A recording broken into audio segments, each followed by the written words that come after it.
भगवत गीता के क्या ज्ञान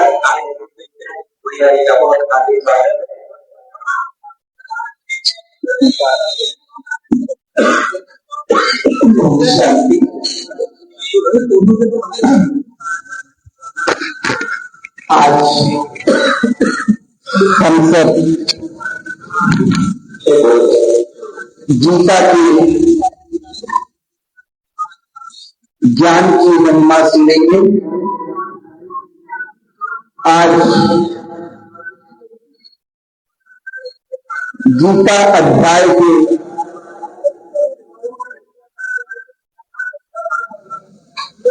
3 के 22 से 28 श्लोकों का अध्ययन करने का हम लोगों का लक्ष्य है। लेकिन गुरुदेव भैया जी ने कहा कि पिछले श्लोकों का प्रसंग लेते हुए आगे बढ़िए, तो हम आगे बढ़ते हैं। अध्याय 2 में श्री कृष्ण जी ने अर्जुन को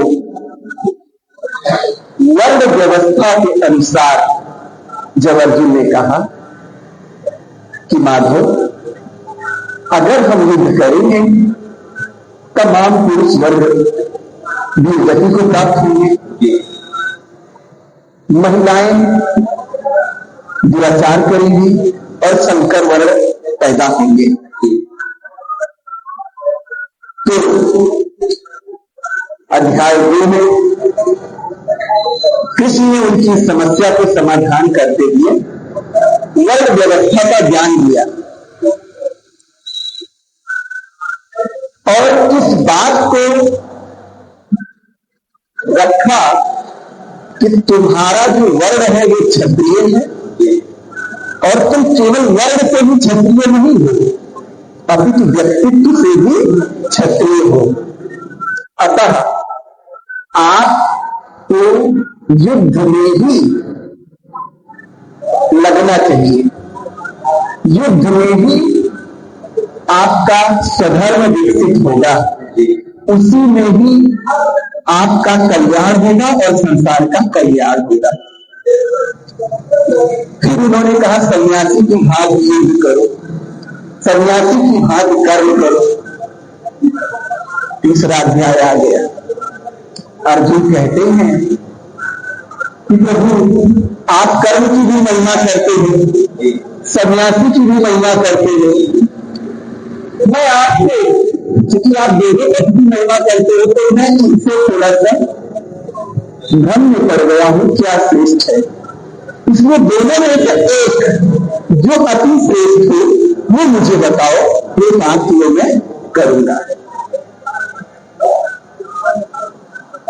बात यह है व्यक्ति समझता सब है, उस समय भी अर्जुन समझता था और आज के भी अर्जुन समझते सब है, लेकिन हमारे अंदर की जो एक हमारी मनता होती है कि हम उस तरफ चलेंगे, तो हम चाहते हैं कि कोई मेरे मन की बात कर दे, नहीं सन्यासी ठीक है, वसल सन्यासी बन जाए। आप कुछ चाह रहे हो, मैं ये करना चाह रहा हूं, पहले तुम मन बना के आए हो, लेकिन आप सोचते हो कि थोड़ा सा भाई साहब भी बोलेंगे कि नहीं, आप जो सोच रहे हो समर्थन मिल गया। तो अर्जुन समझ रहा है कि हमें व्यापार नहीं करना चाहिए, युद्ध करना चाहिए, लेकिन चूंकि युद्ध में कौन खड़े हैं, उनके अपने जन खड़े हुए हैं, उनके प्रिय जन खड़े हुए हैं, इसलिए वो युद्ध नहीं करना चाहता। अपने प्रिय जनों से न होने के कारण वो उनसे संघर्ष नहीं करना चाहता। तो वो बार बार किसी से पूछता है कि शायद बोल दे संन्यास श्रेष्ठ है, तो सन्यासी भी बन जाए। अर्जुन कहते नहीं है, तो वो कहते हैं, तब वो आश्रम की व्यवस्था बताते हैं उसको। वर्ण से रोकना चाहे नहीं रोका, तो आश्रम की व्यवस्था बताते हैं कि हे अर्जुन, इस सृष्टि चक्र में या वर्तमान संसार में जो जीवन के 4 क्रम बताए हुए हैं, उस अनुसार जो नहीं जीता वो पाप आत्मा होता है और उसका जीवन व्यर्थ चला जाता है। फिर उन्होंने ब्रह्मचर्य, गृहस्थ, वानप्रस्थ और संन्यास चारों आश्रमों का वर्णन किया और वो कहते हैं कि अर्जुन ये क्रम के अनुसार है और बहुत विस्तार से इस चीज से बताया भी गया कि ये हमारे जीवन में कितना इंपॉर्टेंस रखते हैं। और आज जो चारित्रिक, नैतिक या किसी प्रकार से जो गिरावट है, उसका मुख्य कारण आश्रम व्यवस्था का नष्ट होना ही है। पुनः वर्तमान परिदृश्य को देखते हुए हम प्राचीन आश्रम व्यवस्था से तालमेल दिखाएं तो निश्चित रूप से हम पुनः श्रेष्ठ समाज की रचना कर सकते हैं। तो उन्होंने कहा कि अर्जुन, ये जो संन्यास है ना, ये 75 वर्ष की अवस्था में प्रतीत होता है। अगर हम एक सामान्य जन की आयु 100 वर्ष के लगभग माना जाए, उस समय होती, अभी तो औसत आयु बहुत कम हो गई है, तो 25 वर्ष ब्रह्मचर्य, 25 वर्ष गृहस्थ, 25 वर्ष वानप्रस्थ और 25 वर्ष संन्यास, 4 भागों में इसे बांटा जाए तो 75, यानी जब आपके पौत्र और पोते पढ़ लिख करके गुरु के यहां से अपने घर आने लगे, पौत्र बधू आने लगे, तब आपकी अब जो पिछली पीढ़ी का कोई काम नहीं शेष रह जाता। आप जो अपने अनुभव का लेन देन करना था अपने पुत्र को बता चुके हैं, तो अब आप संन्यास मार्ग में चलोगे और संन्यास मार्ग में जाके आप जो वहां अनुभवी नहीं रहेंगे, क्योंकि आपने ब्रह्मचर्य, गृहस्थ और वानप्रस्थ तीनों आश्रमों का भली भांति अनुभव किया है। तो आप उस 75 वर्ष के बाद संन्यास लेने के पश्चात आप समाज से आने वाले नौ बच्चे जो नए नए बच्चे हैं उनके लिए आप एक अच्छे गुरु हो सकते हैं। एक 75 वर्ष का व्यक्ति, एक 75 वर्ष की महिला जो किसी की गुरु बनेगी, गुरु माता बनेगी, है ना, तो वो केवल किताबी ज्ञान नहीं देगी या किताबी ज्ञान नहीं देगा, बाकी उसने जो तीनों आश्रमों में अपने जीवन का अनुभव किया है, निचोड़ लिया है, वो अनुभव भी साथ में अपने बच्चों को शेयर करेगा। तो एक श्रेष्ठ गुरु भी हो सकता है। वर्तमान में आश्रम व्यवस्था बिगड़ जाने के कारण अब कम उम्र के व्यक्ति जिन्होंने अभी आश्रम देखा नहीं, दुनिया का कोई विशेष अनुभव नहीं, केवल किताबी डिग्री ली है और आप क्या कर रहे हैं, शिक्षक बन गए, गुरु बन गए, तो किताबी ज्ञान के अतिरिक्त कौन सा अनुभव मान देंगे आप बताइए। और अभी वो खुद अनुभव के रास्ते में चल रहे हैं, तो गुरु शिष्य आदि के संबंध निश्चित रूप से खराब होने की है, तो उसका जो परिणाम हो रहा है ये हो रहा है। संन्यास आश्रम जीवन का अस्त है और ब्रह्मचर्य जीवन का उदय है, ये दोनों एक साथ ही है। ऐसी व्यवस्था हमारे प्राचीन संस्कृति में। तो अर्जुन को कृष्ण कहते हैं कि अभी तुम 75 नहीं हुए हो, अभी तुम वानप्रस्थी नहीं हुए हो, इसलिए अर्जुन अगर अभी तुम संन्यास लेते हो तो अपने कुल को कलंकित करते हो, तुम्हारा नाम नहीं हो पाएगा। तो समझ गए, हम आप आज आप देखिए, बिल्कुल देख लीजिए, आज भी ये जो अध्यात्म का क्षेत्र है और क्या हो गए, सन्यासी हो गए। जीवन का एक भी अनुभव नहीं होता, जब सामने किसी कन्या को देखोगे, किसी शिष्या को देखोगे तो भले ही आशा करते बैठे कैसे या कोई साधना, फिर आप भी कह सकते हो ऐसा कि भाई ये सामान्य लोगों के लिए प्रश्न है कि आप सब जो ब्रह्मा कुमारी बन बैठे हो, आप यही तो जीवन की प्रथम चरण में ही बोले, आपको भी चारों आश्रम में जाना चाहिए, आपको भी ये संन्यास का समय नहीं है। आप और भी जो नैष्ठिक ब्रह्मचारी भाई बहने हैं संसार में अन्य के धर्मों में, उनको भी आप कह सकते हो भाई आपने भी तो आश्रम का पालन नहीं किया, आप ऐसे कह सकते हो। एक प्रश्न उठ सकता है, तो जो जनरल नियम है वो यही है, ज्यादा से ज्यादा लोग वो चारों आश्रम में होते हुए आगे बढ़े, अंत में संन्यास में। लेकिन अपवाद हर जगह होते हैं।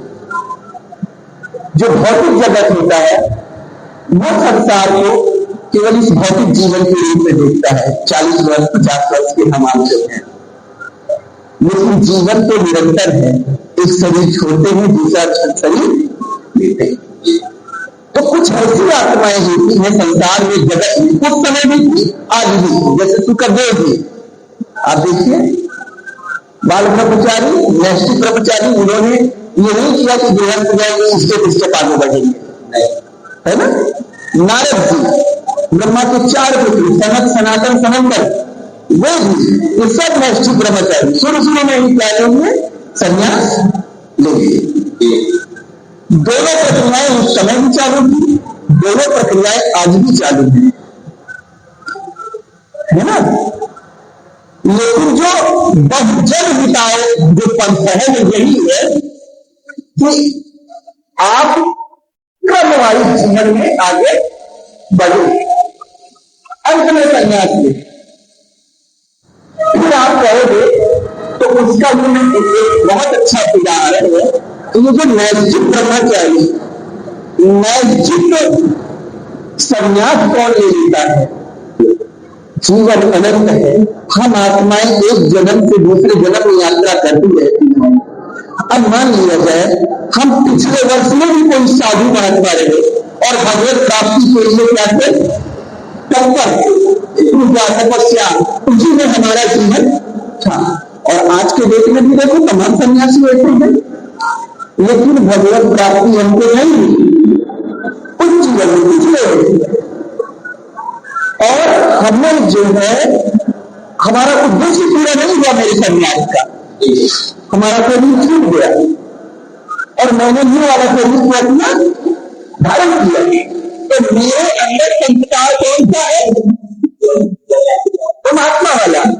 निश्चित रूप से इस जीवन में हम उस क्रम को तोड़ दिए हैं, उस क्रम को फॉलो नहीं किए हैं। लेकिन अगर उस होल लाइफ को देखा जाए, पिछले जीवन को भी देखा जाए, तो हमें जहां से हमारा क्रम टूटा था वहीं से शुरुआत करने की जरूरत है। हमें पुनः उस तीनों आश्रम में जाने की जरूरत। तो ऐसी कुछ आत्माएं उस समय भी हुआ करती थी, इस समय भी होती है, जो पिछले जन्म में कोई साधक तपस्वी महात्मा रहे हैं, उनका साधना पूरा होने से पहले ही शरीर पूरा हो गया, तो जन्म लेते ही उनके अंदर वैराग्य वृत्ति आ जाती है, ऐसी बातें आ जाती है, हो जाता है वो संन्यास। लेकिन ऐसी आत्माएं अपवाद ही है, ज्यादा संख्या में मिलने वाली नहीं। तो उन समय भी दोनों प्रकार के रहते थे और आज भी मिलते। तो जो प्रारब्ध लेकर आया हुआ होगा और सन्यासी बन गया, चाहे 8 वर्ष की उम्र में शंकराचार्य बनना, चाहे 88 की उम्र में, उसके द्वारा कोई ऐसा कार्य समाज में न होता है और न होता पाएंगे कि संन्यास को कलंक लगे, आश्रम को कलंक लगे।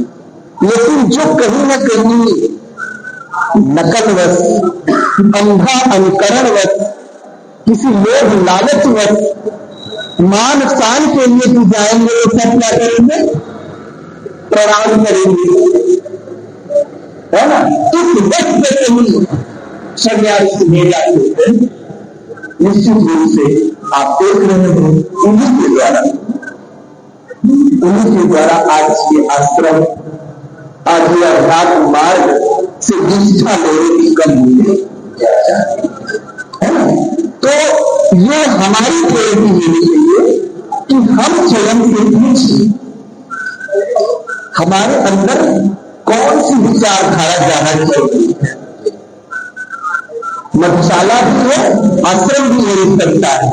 बार बार ये सेवा देखिए, आपका दुकानदारी में मन नहीं लग रहा है, आपका बच्चे घर में पैदा हुए फिर भी उसमें ज्यादा मन, आपको ब्राह्मण जैसे कार्य में मन लग रहा है, आपको भगवत प्रेम में मन लग रहा है। जो राजा के घर में लालन पालन हुआ कबीर का, उनका उसमें मन नहीं लग रहा है, उसमें भगवान में मन लग रहा है। रविदास का भगवान में मन लग रहा है। तो अब आप समझ ले कि ये आपके पिछले जन्म का प्रारब्ध है। मधुशाला भी है, ताजिल भी है, अभी भी है संसार में, और मंदिर भी है, लेकिन आप मंदिर की तरफ ही आकर्षित हो रहे हैं। इसको कहते हैं जानो कि आप कौन हैं। इस प्रकार से हमारे अंदर जो सेंट्रल थीम चल रही है, कंटिन्यूअस जो विचार चल, विचार तो हर प्रकार के आएंगे, लेकिन एक केंद्रीय विचार होता है, अस्थायी रस, जो हमेशा अंदर बना रहता है। तो उसको पहचानो, वो आप में वही आस्था आपके लिए बेहतर है। इसी को कहा गया है कि ये अर्जुन धर्म को जानो। तो जिस आत्मा ने अपने को पहचान करके देखा कि हमारा मन अमीरों में नहीं लग रहा है, फकीरी में नहीं लग रहा है, तो वो फकीर हो जाएगा, इसी में उसका कल्याण है। धर्म उसको लग रहा है कि हम जीवन के क्रम को क्या कर रहे हैं, तोड़ रहे हैं, लेकिन आप जीवन को इस छोटे से उम्र में मत देखो, है ना। जीवन अनंत है, अनादि है, अनंत यात्रा है। आपने पिछले में जहां से छोड़ा था वहीं से आपका जीवन शुरुआत होने के लिए बार बार आपको उस दिशा में धकेल रहा है। तो अब आप चले जाओ उस दिशा में, उसी में आपका क्या है, कल्याण है। तो जो कुछ लोग जीवन के क्रम को छोड़ करके, जैसे बुद्ध जी ने भी छोड़ दिया, गृहस्थी तो बना दिया माँ बाप की जबरदस्ती कैसी करके, लेकिन मानसिक भी नहीं बनी और सीधा क्या हो गए, संन्यास ले ली। शंकराचार्य जी को कहा जाता है आधुनिक अवस्था में संन्यास ले ली। तो ये सब अपवाद वाली आत्माएं हैं जिनका पिछला प्रारंभ होते आई वो वहीं से स्टार्ट कर दिया अपने जीवन को। लेकिन ऐसे जन अमूल्य से होते हैं, ज्यादा नहीं होते। तो कहते हैं कृष्ण जी अर्जुन से, ये अर्जुन तुम्हारा जो व्यक्तित्व मैं देख रहा हूं, मैं तुम्हारा मित्र भी हूं, सखा भी हूं, उस व्यक्तित्व में मैं यही देख रहा हूं कि तुम्हारे अंदर अभी संन्यास फलित होने का समय नहीं आया है। तुमको युद्ध करना चाहिए, तुमको कर्म करना चाहिए। उनका जीवन शैली है, वो हमको बताती है जीवन कैसे जिए। तो अब वो बता रहे हैं कि उससे हम अपने जीवन में सीख ले सकते हैं कि अगर किसी व्यक्ति को या हमारे भाई बहनें बच्चे गलत मार्ग पे जा रहे हों, तो आज हम डायरेक्ट उन्हें कहते हैं ये गलत है, इधर मत जाओ, या ऐसे उनको डांट के कहते हैं तो वो क्या होते हैं, नहीं मानते, हमारे विद्रोही हो जाते। तो कृष्ण वही काम करते हैं, ऐसे नहीं कहते। अर्जुन को पहले बताते हैं, वो कर्म की महिमा बताते हैं। सभी क्या है, जिधर जा रहे हो उधर जाओगे तो क्या होगा, बता दिए भैया उधर जाओगे ना तो कुल का नाम कलंकित हो जाएगा, तुम्हारा कोई नाम नहीं लेगा। कर्म की महिमा करते हैं दूसरे अध्याय में कि हे अर्जुन, जनक आज जैसे लोगों ने भी अनासक्त होकर कर्म किया, फल की इच्छा से ना करो, अनासक्त होकर के कर्म करो। और उनका गायन में देखो, ऐसे ऐसे कर्म को वो उदाहरण देते हैं, कर्म की महिमा करते हैं कर्म ज्ञानी की। और कहते हैं यह तो आत्मरति, जो आत्मा में रत होता है, आत्मा में ही तृप्त होता है, जो आत्मा में ही संतुष्ट होता है, उसके लिए जीवन में कार्य करने के लिए कुछ शेष नहीं रहता। जब हम आत्मतुष्ट हैं, आत्मसंतुष्ट हैं, तो फिर हमको 2 रोटी मिली उसी में खुश है, हमको गद्दा नहीं मिला लेकिन जमीन में खुश है, तो हमें कर्म करने की क्या जरूरत है, सन्यासी खासकर। लेकिन कृष्ण कहते हैं ऐसे जो आत्मरति व्यक्ति है उनको भी कर्म करना चाहिए। दुनिया वाले जो कर्म करते हैं अपनी महत्वाकांक्षा को पूरा करने के लिए, लेकिन ऐसा आत्मरत व्यक्ति, ऐसा आत्मज्ञानी व्यक्ति कर्म करता है लोक संग्रह के लिए, लोक कल्याण के लिए, संसार में संतुलन बना रहे इसके लिए।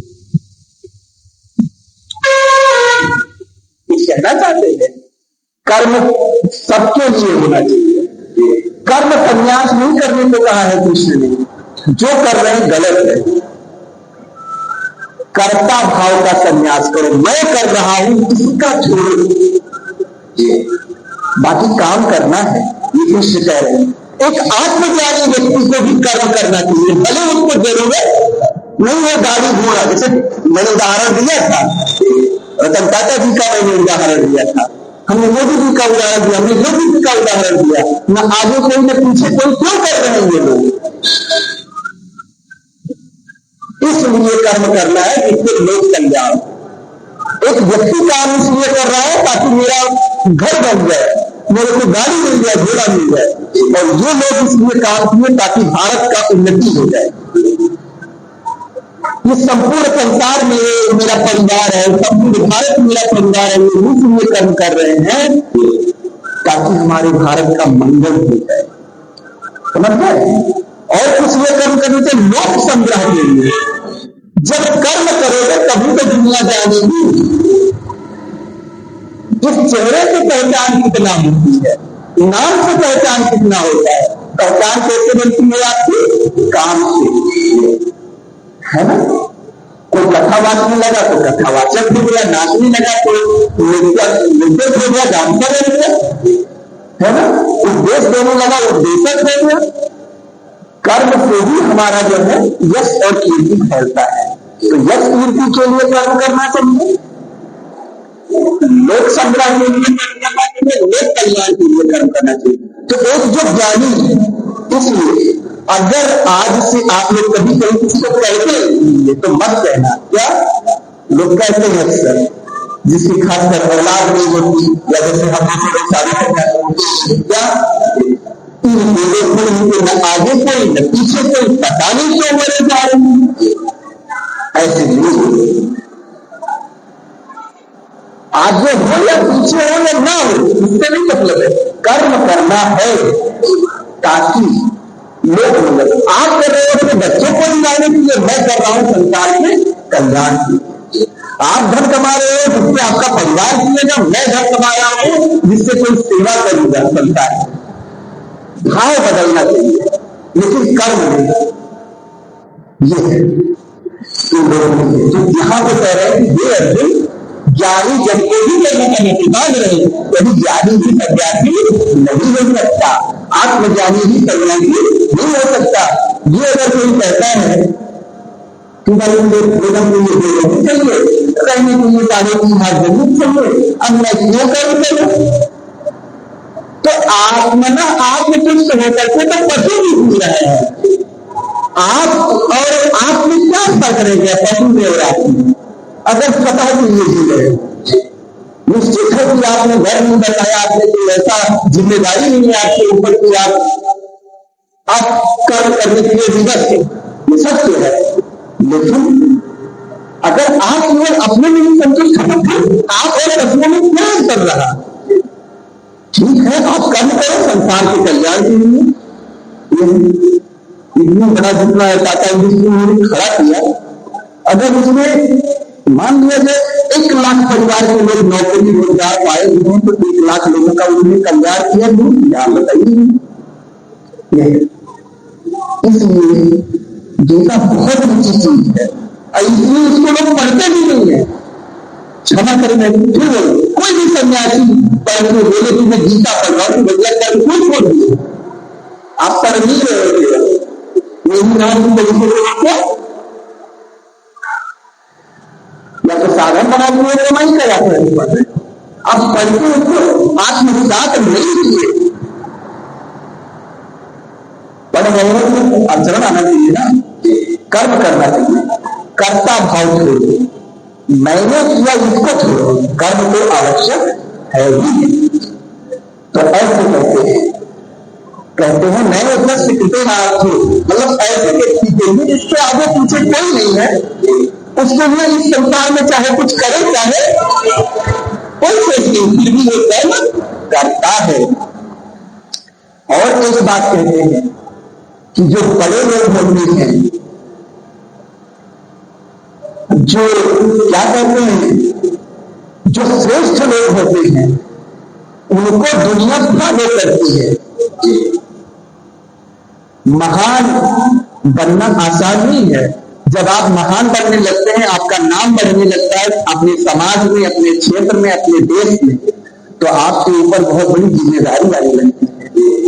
क्या कि अब आपको बहुत से लोग देख रहे हैं, बहुत से लोग आपको जैसा बनना चाहते हैं, तो जैसा कर्म आप करोगे वैसा कर्म वो बहुत से लोग भी करना शुरू कर देंगे, है ना। इसलिए और अगर आप कर्म नहीं करोगे तो आपको का देखा दूसरे लोग भी नहीं करना शुरू कर देंगे। इसलिए हे अर्जुन अपने कमाने का पैसा व्यक्ति है, श्रेष्ठ व्यक्ति है, नामी जरामी व्यक्ति है। तो कृष्ण कहते हैं हे अर्जुन अगर तुम युद्ध में भाग कर सन्यासी हो गए तो आपकी देखा देगी जब भी कोई ऐसा धर्म संकट आएगा हर व्यक्ति भाग लेकर सन्यासी हो जाया करेगा। इसलिए आपके द्वारा लोग मिसगाइड होंगे, तो जब मिसगाइड होंगे तो उसका पाप आप पर चढ़ेगा। अब इसी का उदाहरण देते हैं हम। हमारे जितने भी नेता नेता है, हमारे जितने भी बड़े बड़े अध्यात्म के मनीषी हैं, हमारे जितने बड़े बड़े एक्टर्स हैं, आज एक अध्यात्म वाला व्यक्ति जो भक्ति भाव वाला है वो किसी न किसी बाबा या किसी न किसी महापुरुष को अपना आदर्श मान रहा है। जो बच्चे हैं हमारे युवा वर्ग और किसी न किसी नेता महानेता अथवा अभिनेत्री अभिनेता को अपना आदर्श मान रहे हैं। और अगर अभिनेता को फिल्मों में देखना है उल्टा चिंता करती है तो आज पुलिस के द्वारा वो आप कह नहीं रहे हो लेकिन मैं आपको नकल करना शुरू कर दी। ऐसे तो भक्ति वाले में गुरु जी को जैसा कहते हैं गुरु जी पढ़ रहे तो भगत जी खरीदना शुरू कर दिया। ये सारा पाप किससे जा रहा है? उन श्रेष्ठ लोगों पर जिनके दुख आचरण को देख करके सामान्य जन भी बहाव में बहे जा रहे हैं। इसलिए महान बनने में जितनी कमाई है उतनी ही गवाई भी है। अगर आप महान बनते हैं और आपके एक भी दुष्आचरण के द्वारा कोई व्यक्ति गलत रास्ते पे चला गया आपकी देखा देगी तो उसका पाप आप पर आता है। ये चीज है।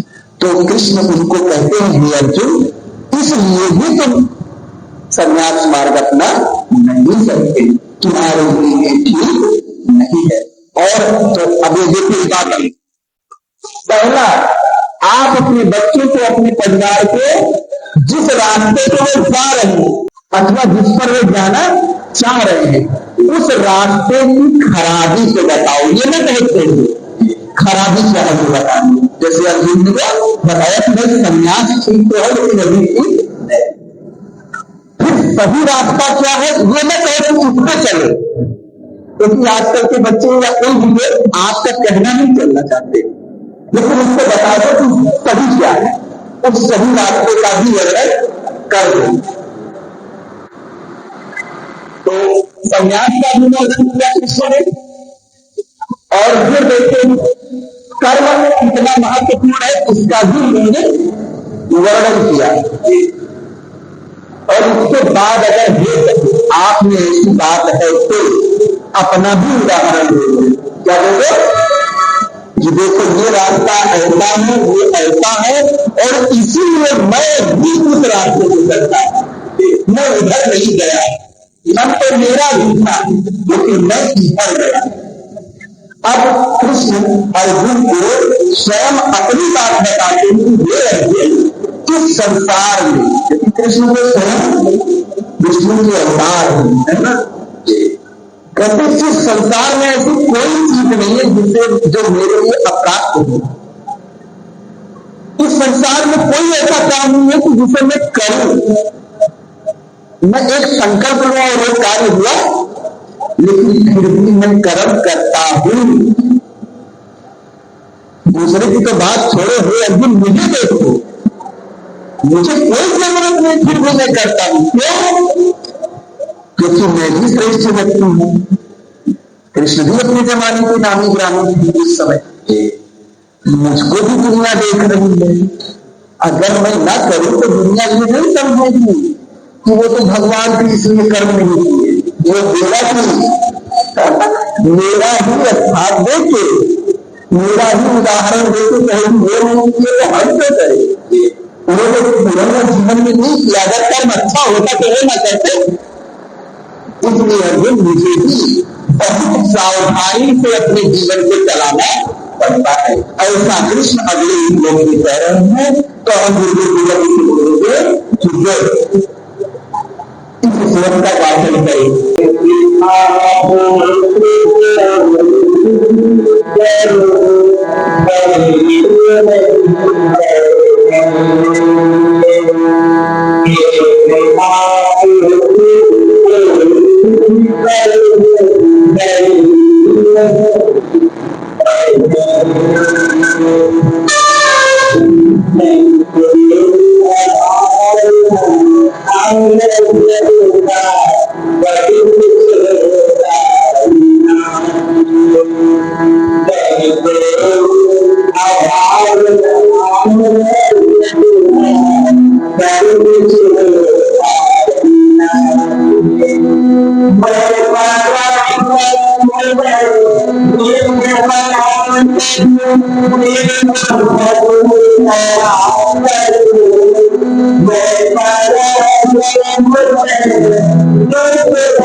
कहते हैं कि हे पार्थ,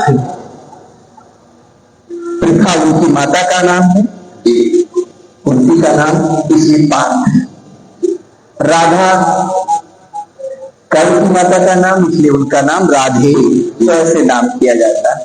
तो कहते हैं हे पार्थ, इस तीनों लोक में न में पार्थम अस्ति कर्तव्यम तुस लोकेश किंचन न अनवाम तह्यम न अवाप तह्यम वर्ते एव चकर्म। हे पार्थ, इस तीनों लोक में कोई भी ऐसा कार्य नहीं है जो मेरे करने योग्य है।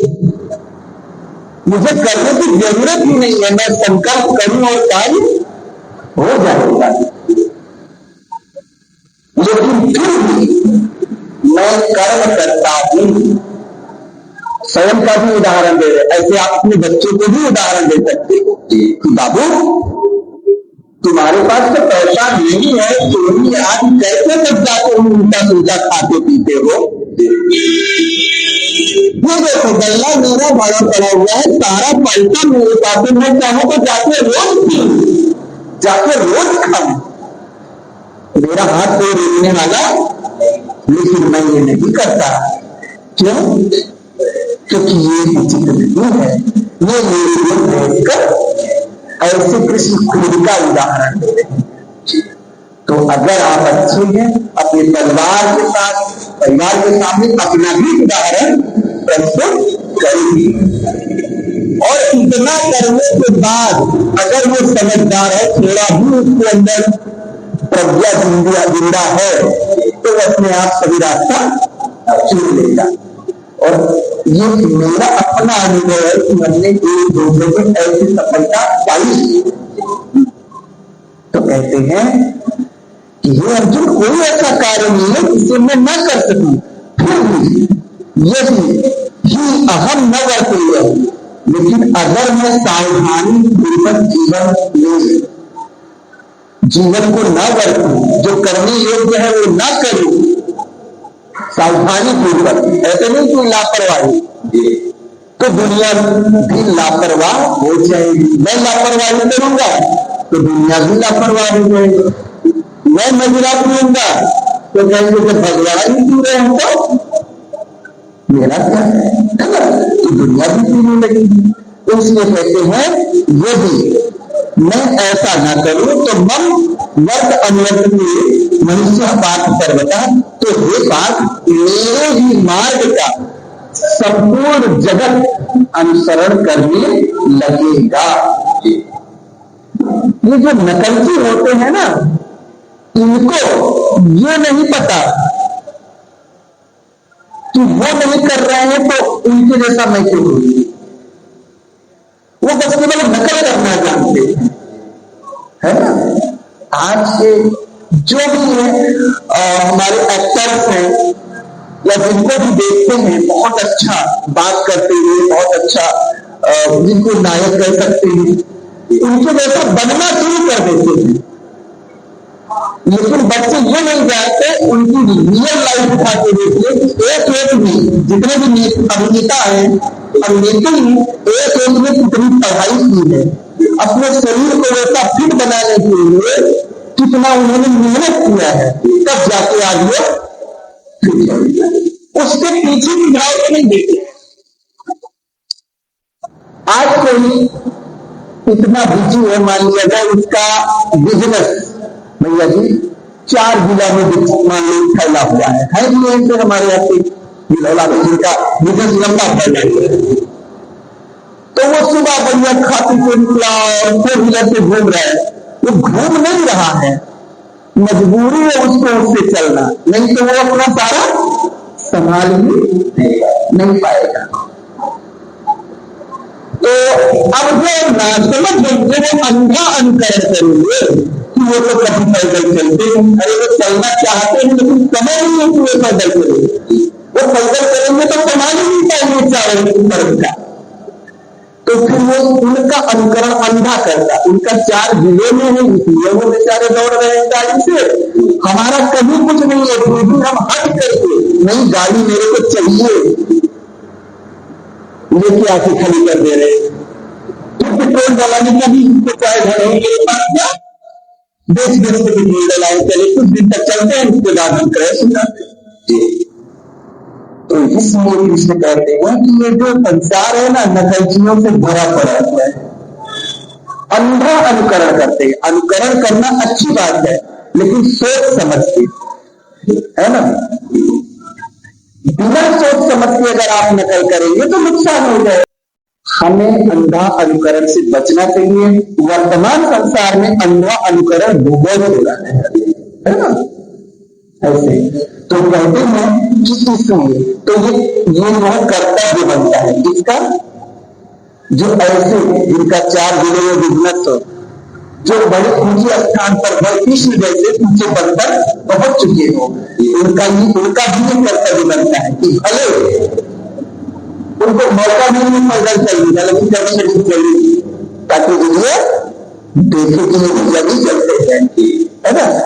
उनका ये कर्तव्य बनता है, नहीं तो दुनिया कहीं अंधा अनुकरण करके बर्बाद ना हो जाए। कृष्ण यहाँ कहते हैं कि हे अर्जुन, इसलिए मैं बहुत सावधानी पूर्वक अपने जीवन को बरतता हूं कि कहीं इस संसार के लोग मुझे देखकर कर्म करे तो नष्ट और भ्रष्ट ना हो जाए।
विधान से युक्त है, अगर वैसा कर्म मैं नहीं करूंगा तो लोग भ्रष्ट हो जाएंगे, संकरता को प्राप्त हो जाएगी आदि। इसलिए जो ऊंचे पद पर है समाज के गणमान्य लोग हैं, उनको अपना जीवन बहुत संयमित होकर जीना चाहिए।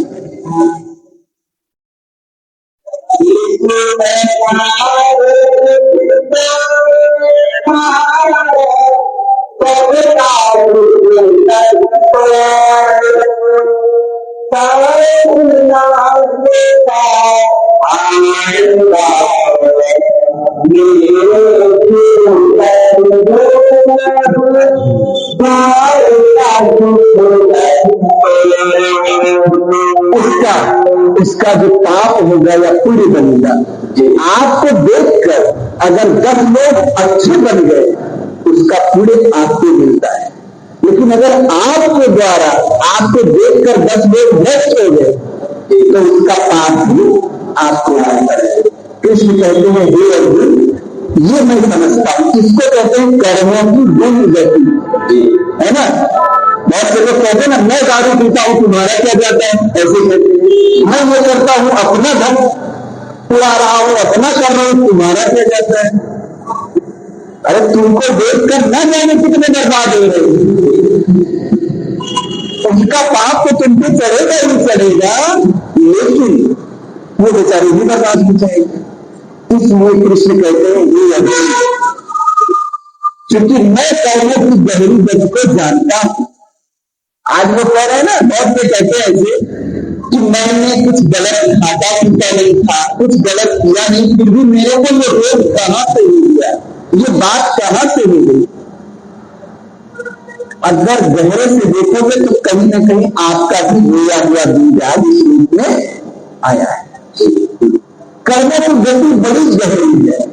कौन सा पाप हो गया आपके द्वारा, आपने नहीं किया, लेकिन आपको देखकर अगर कोई मिसगाइड हो गया होगा, उसका पाप चढ़ करके आपको जो है आगे करा दे रहा है, आपके रोग के रूप में आया है, आपके यहाँ दोष के रूप में आया है। इसलिए कर्मों की गति बड़ी गहरी है। सावधानी पूर्वक हमें अपना जीवन जीना चाहिए।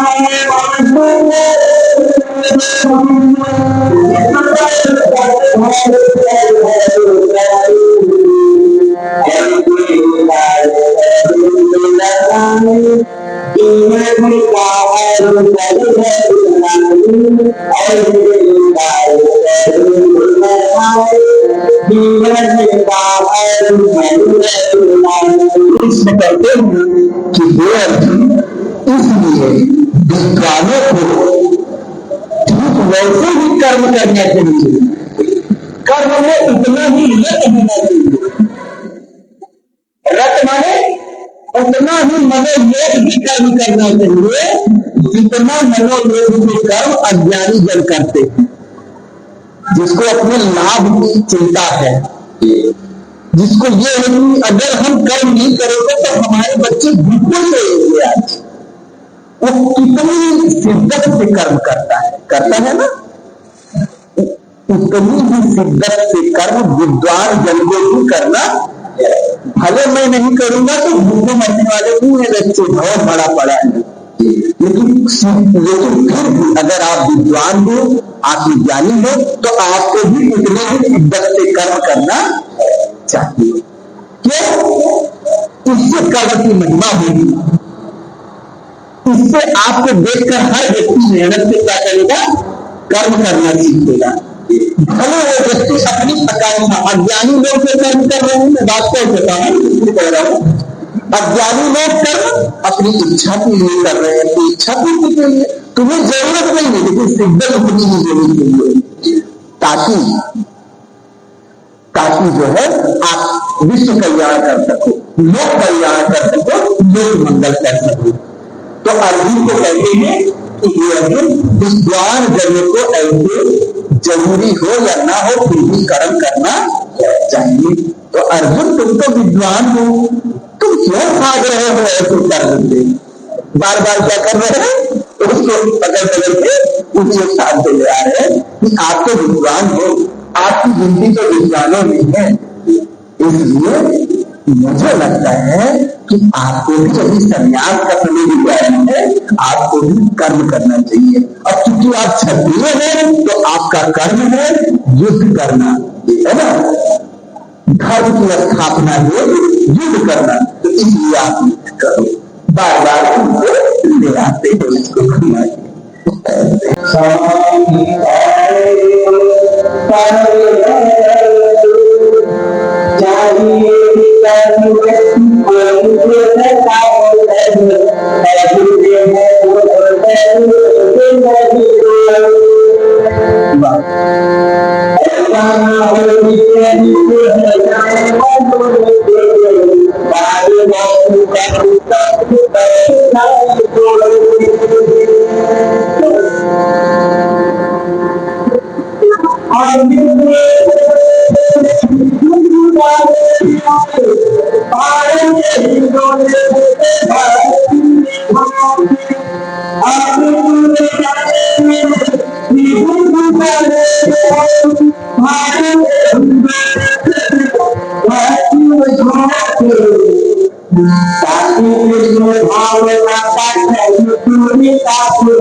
इस श्लोक में कृष्ण जी अर्जुन को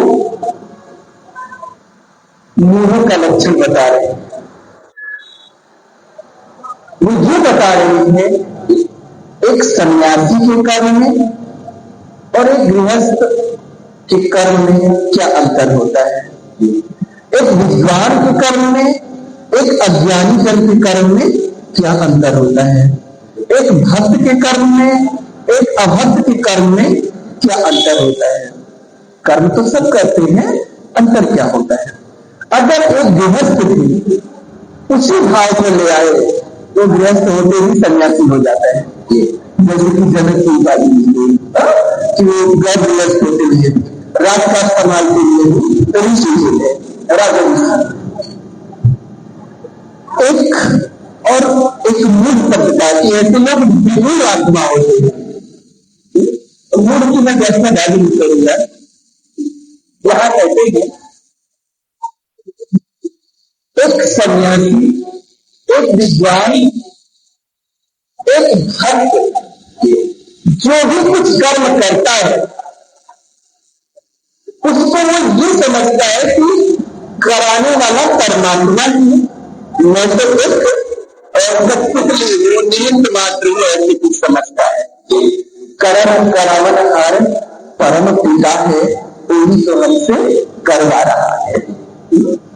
एक ही है जो हमसे एक ही मानता है। एक सन्यासी, एक विद्वान, एक भक्त प्राणी ऐसे मानेगा।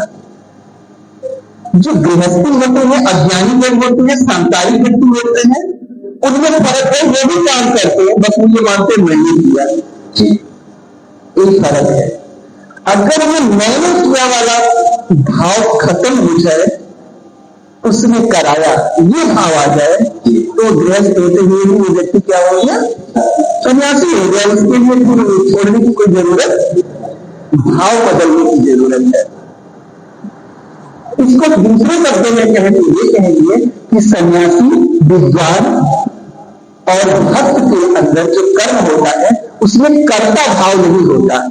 कर्ता भाव माने मैंने किया, है ना, तो ये कर्ता भाव नहीं होता है। और जो अज्ञानी जन होते हैं, आसुरी प्रवृत्ति के लोग होते हैं, उनमें होता है कर्ता भाव कि किसने किया, मैंने किया।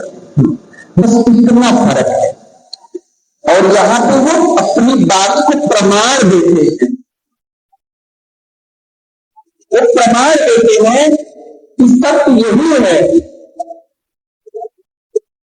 यहां वो और बहुत अच्छी तरीके से करती है।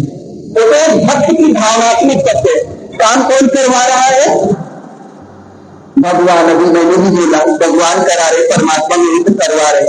ये भी एक इमोशनल ट्रूथ है। ये भी सत्य गीता कुछ और बोल रही है, कृष्ण बिल्कुल सत्य बोल रहे। वो कह रहे हैं कि प्रकृति के गुणों के द्वारा व्यक्ति कर्म करता है। जो प्रकृति के 3 गुण हैं, सत, रज और तम, इन तीनों के अधीन होकर प्रकृति का ये स्वभाव है, ये नेचर है इस प्रकृति का कि वो कर्म करेगी। अगर आप शरीर में हो,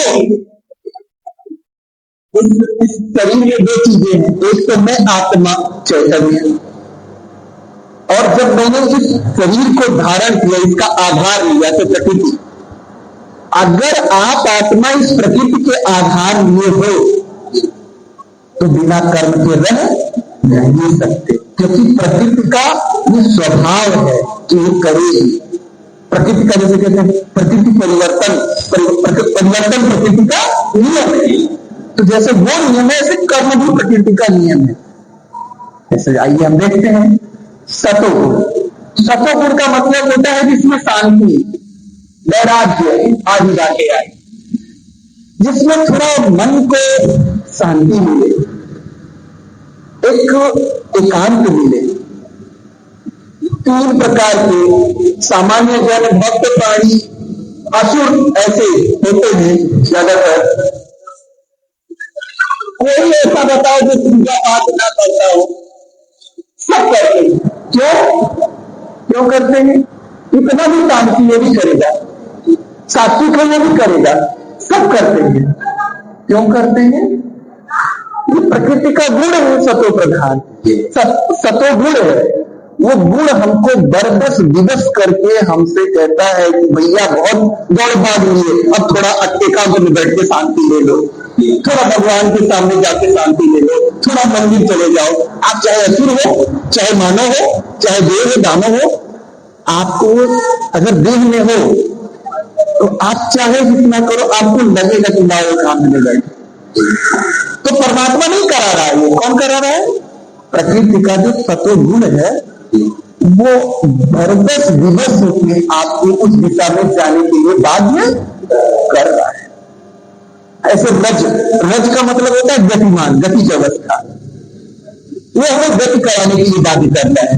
हमारा आपका एक उद्देश्य होता है, जो कीड़ा है, चींटी है, जो पंछी है, इन सबके कौन से सुबह 4 बजे काम हो जाता है, 6 उठ के कोई बोलने लगता है, कोई बोलने लगता है, इनको तो समझ भी नहीं है।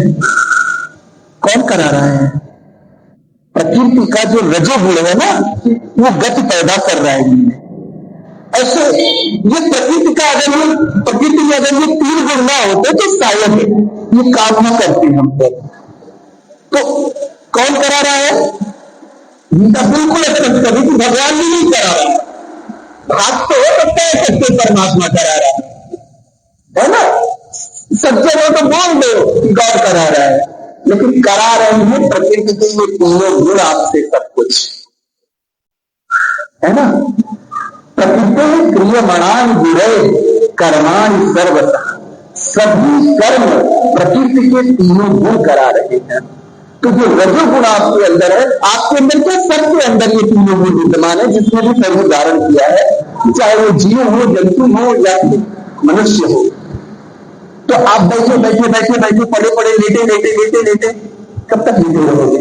आप बताइए। अंदर आएगा ना, बहुत हो गया, उठ गए, अब चलो थोड़ा सा। अभी जो कोरोना काल हुआ था, सबको क्या किया गया? बंद किया गया, नहीं जाना है, नहीं करना है, उठ जाते थे हम। आप उस समय कोई नहीं कर रहे थे, 4 बजे इंतजाम से चलो, लेकिन सब चलते थे। क्यों चलते थे? हमारे अंदर जो रजस गुण है प्रकृति का, वो हमें बैठने के लिए बात तो नहीं करता। वो हमें कहता नहीं चल रहा है, वो हमें चलने के लिए विवेक कर रहा है। तो प्रकृति का सतोगुण हमसे कार्य करवा रहा है, रजोगुण कार्य करवा रहा है, सतोगुण पूजा ध्यान करवा रहा है, और तमोगुण कितना भी काम हो, है ना, कितना भी काम हो, कितनी भी जिम्मेदारियां हो, जब जिम्मेदारी काम आज होता है तो कोई सोना चाहता है, कोई बैठना चाहता है, लेकिन ऑटोमेटिक हम थक जाते हैं।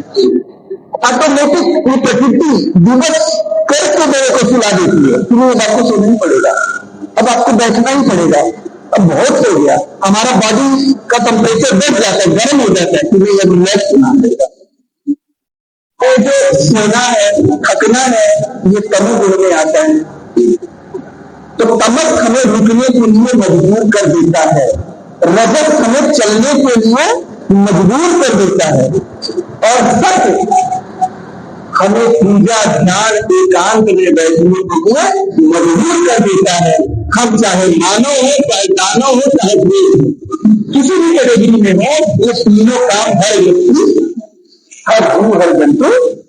तो कृष्ण ये कह रहे हैं क्या कि संपूर्ण जगत के संपूर्ण प्राणी जो महाप्रकृति है उसके तीनों गुणों के वशीभूत होकर के कर्म करते हैं, लेकिन जो मूर्ख लोग हैं, जो मूढ़ लोग हैं, वो कर्ता खुद को मान लेते हैं। क्या कहते हैं? अहंकार विमूढ़ आत्मा कर्ता अहम किम मन्यते। जो विमूढ़ आत्मा होते हैं, अहंकारी व्यक्ति रहते हैं, वो कहते हैं मैंने किया, वो खुद को कर्ता मान लेते हैं। सत्य बात है, आपने कुछ नहीं किया, ये प्रकृति के गुण है जो आपसे कर्म कर रहा है। इसलिए जो ज्ञानी जन होते हैं वो ये मानते हैं प्रकृति करवा दिया, जो भक्त होते हैं वो मानते हैं भगवान ने करवा दिया। ये दोनों मान्यता श्रेष्ठ है, लेकिन मैंने किया ये बहुत ही गलत है, मूर्खता है। आज इतने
नमः पार्वती पतये हर हर महादेव हर हर महादेव।